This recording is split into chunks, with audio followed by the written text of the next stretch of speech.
Good day everyone. By the way, I am Risame Oribia and welcome back again to my YouTube channel. So for today's video, I'm gonna share to all of you our semi-final topic which we tackle about science, technology, and society.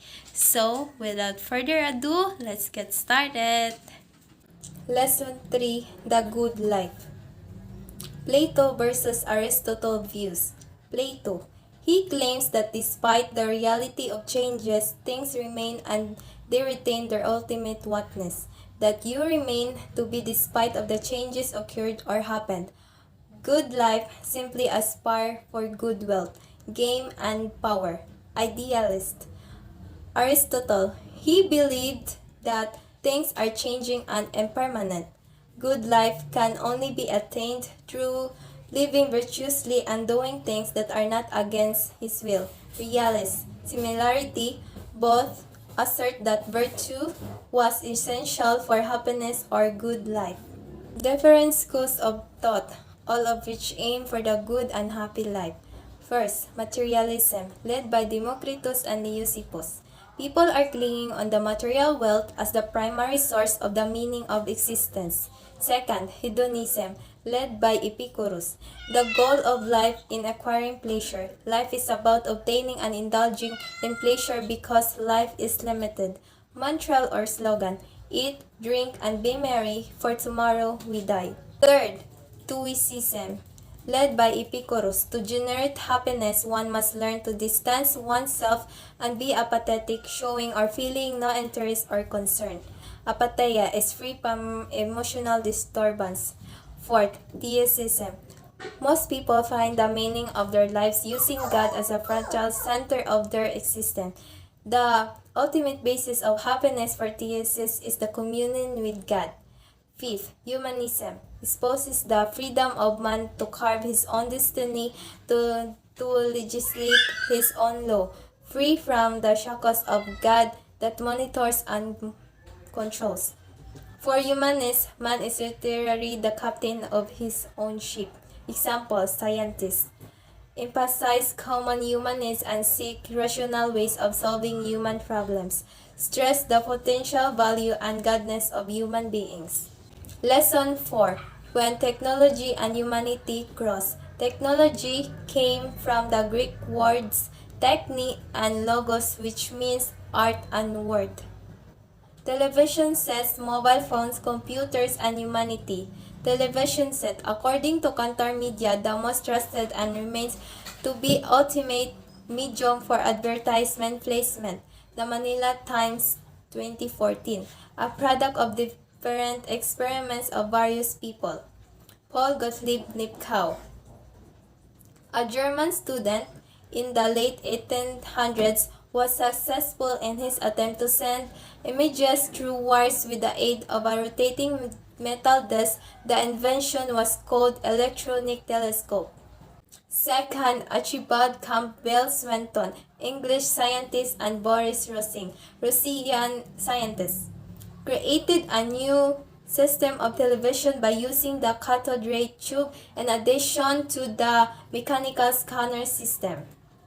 Two types of television system: the mechanical television and the electronic television. Mobile phones. April 3, 1973, Martin Cooper, a senior engineer of Motorola, made the world's first mobile phone call. Motorola Dynatac 18,000. Godwin 2016. In 1883, Motorola made their first commercial mobile phone. Computers and laptops. Charles Babbage, 19th century English mathematics professor, designed the analytical engine which was used as the basic framework of the computers. Robotics and humanity. Robotics is an automated mechanism programmable in two or more axes, with a degree of autonomy moving within its environment to perform intended tasks. Service robot, a robot that performs useful tasks for humans and equipment excluding industrial automation application. Industrial robot. Service robot.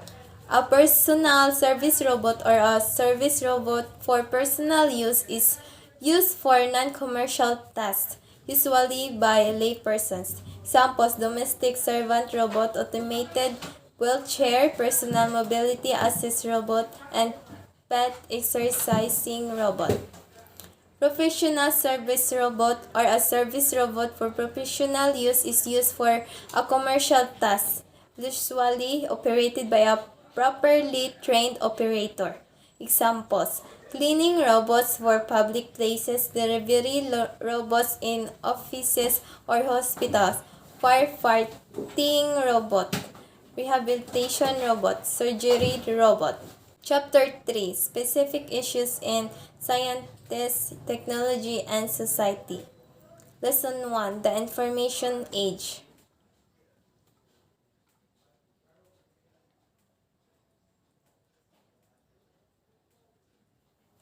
Computer. Computers are among the most important contributions of advances in the information age to society. A computer is an electronic device that stores and processes data. Types of computer: personal computer, PC, desktop computer, laptops, personal digital assistant or PDAS, server, mainframes, wearable computers. Lesson 2: Biodiversity and the Health Society. Biodiversity and ecosystem.